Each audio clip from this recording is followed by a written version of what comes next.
اللہ سے جڑنے کے لیے نماز ہے کہ نماز پہلی امتوں کو 2 نمازیں، ہمیں 5۔ پہلی امتوں کی مسجد کوئی نہیں، ہماری مسجد۔ پہلی امتوں کی اذان کوئی نہیں، ہمیں اذان ملی۔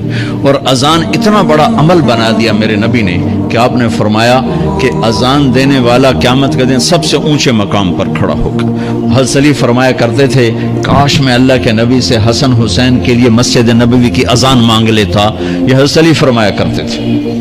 اور جنگ قادسیہ میں مؤذن زخمی ہو گیا تو اذان دینے کے شوق میں سردار آپس میں الجھ گئے، کہتا میں دوں گا، کہتا میں دوں گا۔ پھر قرہ اندازی ہوئی، جس کا نام نکلا اس نے اذان دی۔ حضرت عمر فرمایا کرتے تھے اگر میں امیر المومنین نہ ہوتا، اگر میں خلیفہ وقت نہ ہوتا تو میں مسجد نبوی کا مؤذن بننا پسند کرتا۔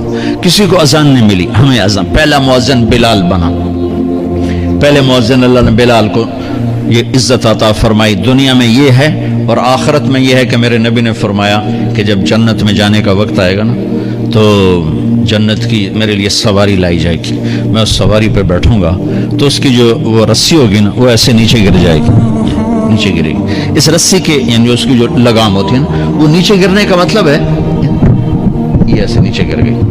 اب نیچے گرنے کا مطلب ہے کہ اس کی ڈرائیونگ میرے نبی نے نہیں کرنی، کوئی آنے والا ہے، کوئی ڈرائیور آنے والا ہے جو رسی پکڑ کے چلے گا، کوئی کوچبان آنے والا ہے جو اس کو پکڑ کے چلے گا۔ رسی کا گرنا ایک انڈیکیشن ہے کہ کوئی نصیب والا اب آئے گا۔ جب آپ کی سواری کھڑی ہوگی، رسی نیچے ہے تو اب سب کی گردنیں ایسے ہوں گی، کون؟ سب قیاس کر رہے کون کون کون۔ اللہ کی طرف سے اعلان ہوگا بلال کو بلایا جائے، بلال بلال۔ تو بلال آپ کی سواری کی لگام پکڑیں گے اور آپ نے فرمایا کہ سب سے پہلے میں جنت میں جاؤں گا اور بلال میرے ساتھ ہوگا، میری سواری کی لگام پکڑے وہ جائے گا۔ تو ہمیں اذان ملی، کسی امت کو اذان نہیں ملی۔ ہمیں 5 نمازیں ملی، کسی امت کو نمازیں نہیں۔ 2 نمازیں، ایک فجر کی 2 رکعت، عصر کی 2 رکعت۔ باجماعت نہیں، ان کو اپنی کتاب یاد نہیں، ہمیں قرآن یاد ہے۔ میرے مدرسے میں ایک بچہ اب ماشاءاللہ امریکہ میں وہ پڑھا رہا ہے، اس نے 30 دن میں قرآن یاد کیا۔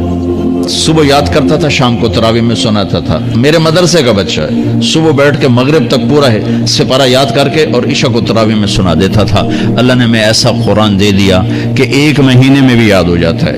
3 دن میں بھی ایک بزرگ نے یاد کیا، 3 دن میں قرآن یاد کیا۔ اللہ نے ہمیں قرآن کی دولت عطا فرمائی، پڑھنے کے لیے 5 نمازیں عطا فرمائی، تہجد کی نماز عطا فرمائی، اوابین کی نماز دی، اشراق کی نماز دی، چاشت کی نماز دی۔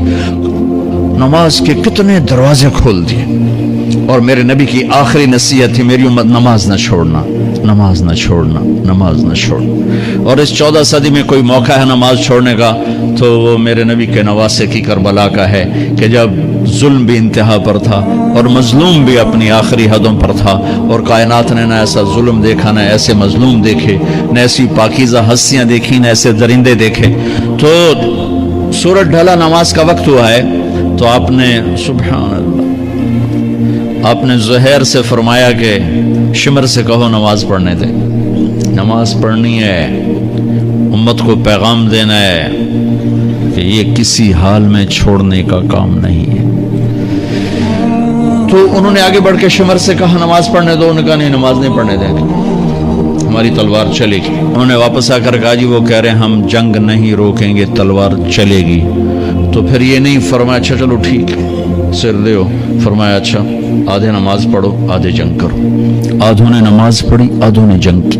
پھر انہوں نے جنگ کی اور پہلوں نے نماز پڑھی، اور عصر سے پہلے سب کے سر کٹ کے نیزوں پہ چڑھ گئے۔ یہ وہ ہستیاں ہیں جن کو میرے نبی نے کہا میری آنکھوں کی ٹھنڈک حسن حسین، میرے جگر کے ٹکڑے، میرے جنت کے پھول، پتہ نہیں کیا کیا تشبیہات دی ہیں میرے نبی نے۔ اب جنت کے نوجوانوں کے سردار حسن اور حسین۔ اور پھر نماز نہیں چھوڑی۔ ان کو جنت کی بشارت تو ماں کے دودھ پیتے مل گئی تھی، کربلا کی وجہ سے نہیں ملی سرداری ان کو، وہ تو ان کے سر کا صحرا ہے الگ۔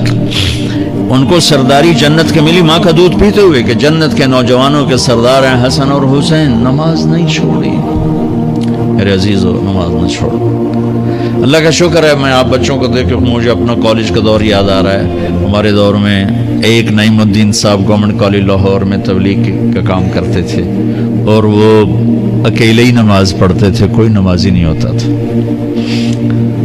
اور کسی لڑکے کی داڑھی نہیں تھی, کسی لڑکی سوا سے ایک نعیم الدین کی. اب ہر کالج میں جائے داڑھیوں والے بچے نظر آتے ہیں, ٹوپیوں والے بچے نظر آتے ہیں, کوئی لڑکی کے سر پہ دوپٹہ نہیں ہوتا تھا, کوئی ایجوکیشن تھی. اب لمز جیسی یونیورسٹی میں بھی لڑکیاں پورے برقعے میں ہوتی ہیں, حجاب میں ہوتی ہیں, نقاب میں ہوتی ہیں. جہاں برائی کا گراف اوپر گیا تو نیکی کا بھی اوپر گیا. جہاں برائی کا لیول اگر بڑھا ہے تو نیکی کا لیول بھی بڑا ہے. اتنا بڑا میری نسل کا مجمع اللہ کی بات سن رہا ہے, یہ اس دور میں کوئی تصور نہیں کر سکتا تھا.